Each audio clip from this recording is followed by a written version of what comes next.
What is up, guys? So today in this video I want to go over how to make Terra Sigillata,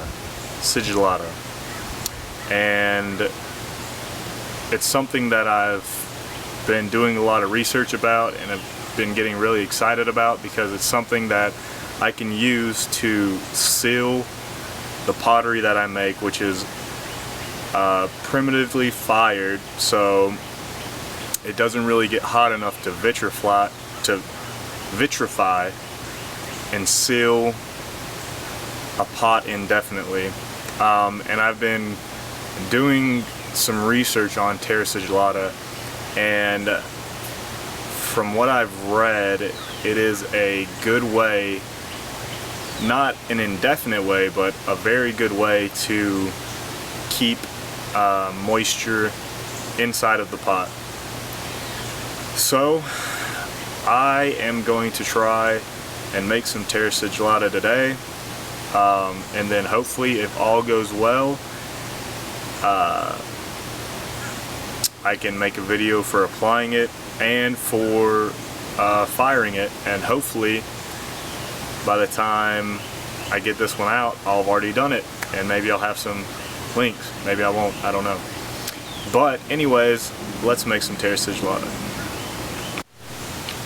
Alright guys, so from everything that I've watched and that I've read on YouTube and just did research on the internet, I have came to the conclusion that to make a good Terra Sigillata, you need about one part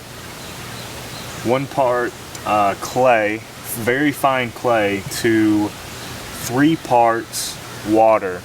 Okay, that's the first step. 1 part clay to 3 part water. So this clay here I got from the river, and I've already processed this, so it's already, all the finer grit and stuff is out, and this is bone dry, so I feel like if I put some water in it, it'll automatically just turn into a slurry. And then I can put this cap on here and I can just shake it up once the water has soaked into it and it's kind of more mushy. I can go ahead and shake that up, and it should be the right consistency to add this. This is sodium silicate, and I've seen some that use soda ash as well in the recipe, but I want to make this as simple as possible. So I'm going to try and use just sodium silicate and some raw river clay that I found and that I've already processed. And I want to try and figure out a good ratio for a recipe, and not a recipe that you have to really measure everything out. Just because I don't have a scale and I like to do a lot of things by eye and by feel, and it would just be a lot easier if I had to either make this on a bigger scale, or even if I wanted to make it on a smaller scale. If I had a small jar, I still want to know, okay, I need this much clay to this much water. So this is what we're going to try. We're going to try 1 part clay to 3 part water. So when I say 3 part water, I'm thinking about the water covering this, and then covering the middle, and then covering the top right here. So there should be a third of water here, a third of water here, a third of water here. So hopefully I'm gonna just fill this up with water, let it soak in, and just get the ball rolling. Hope you guys enjoy.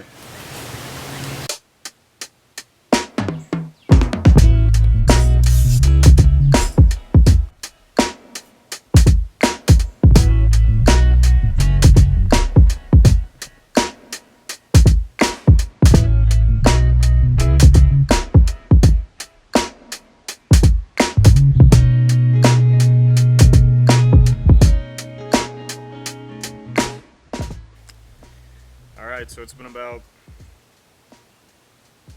2, maybe 3 minutes, and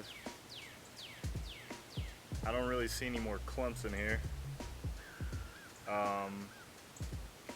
And you can already see some of the heavier sediment going down to the bottom. I haven't added any Daravan 7 to it yet.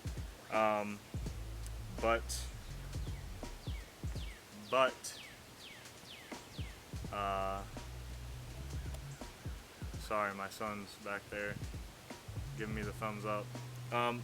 But yeah, so it looks like it's pretty much dissolved, or from what I can feel and tell by shaking this jar, it seems everything seems dissolved, and it seems like it's pretty fine in there too.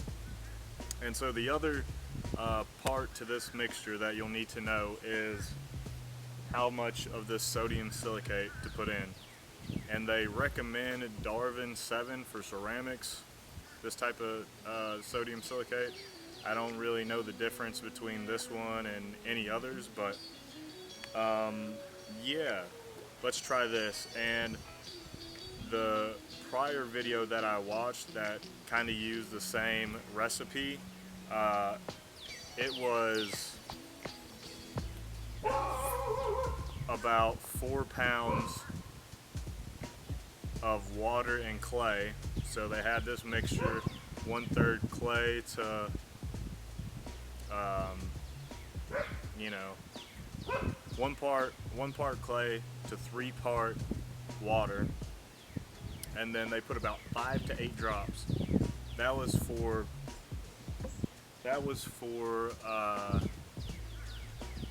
4 pounds of clay, or 4 pounds of volume. So this is about 1 pound to 1.5 pounds of volume. This can hold 24 fluid ounces, so what is that, 1.5 pounds? Yeah, so this is about 1.5 pounds. So we're gonna pretty much need about 1/4. So I'm gonna do maybe a drop and a half, and we'll just see how that goes. All right, I think it has been fully broken down.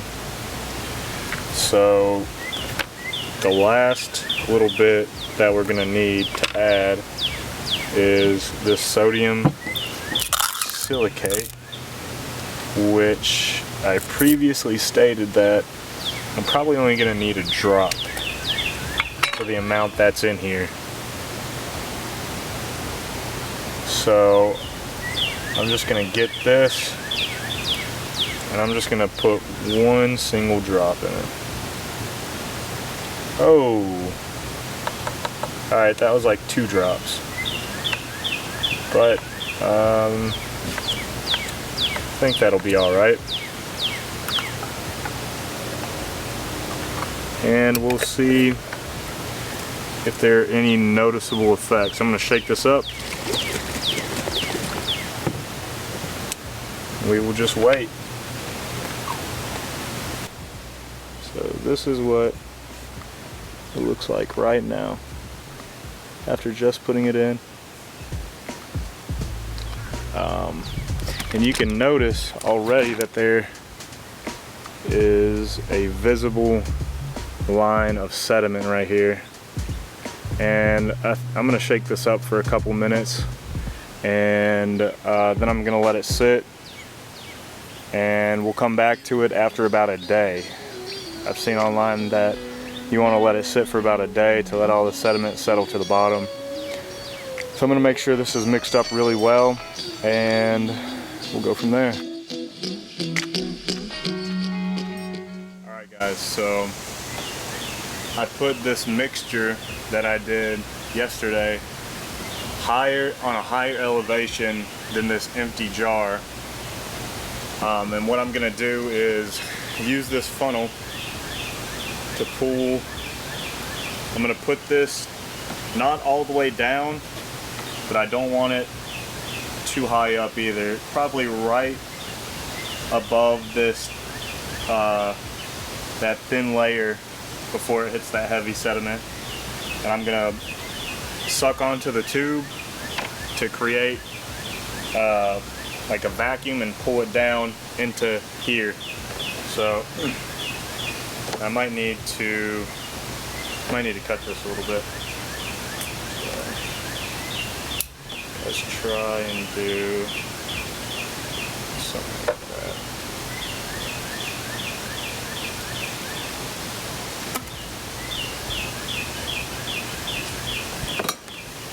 All right.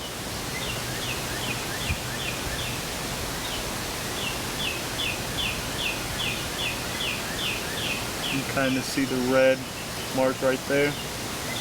I'm gonna just get this started. Hopefully it'll drain it out.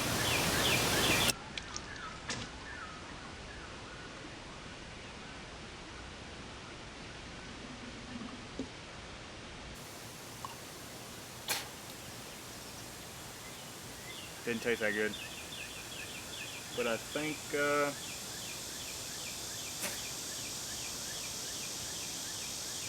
for the most part, that is some good Terra Sig. Alright guys, so this is what's left over of that mixture after I pulled out the good layer of Terra Sig. And I kind of feel like there's still a little bit of a watery top layer, but for the most part, that's it. And you can tell how watery this is. The consistency, you know, it shouldn't really be thick at all. This, however, that was left over, supposedly you can't do anything with it, but it's a lot thicker. And I don't know, maybe I could try applying it like I would Terra Sig too, and just see if anything happens. We'll see. But yeah, that's it guys. Thanks for watching, and look for a video for me applying it, and then a video of me firing. And yeah, that's it. Hey guys, so if you made it this far, I just want to say thank you for watching all the way through, and you know, just thank you for viewing my content. I really want to start getting more in to really putting time into editing my videos and just giving more quality content, and just you viewing and subscribing and liking and sharing, it helps me out a lot. It helps me stay motivated, and it helps me really create this content that I want to give y'all. And hopefully, you know, I can get better and better at it, and hopefully just do it full time. So I just want to say thank you guys. Thank you to all my subscribers, and I'll see you next time.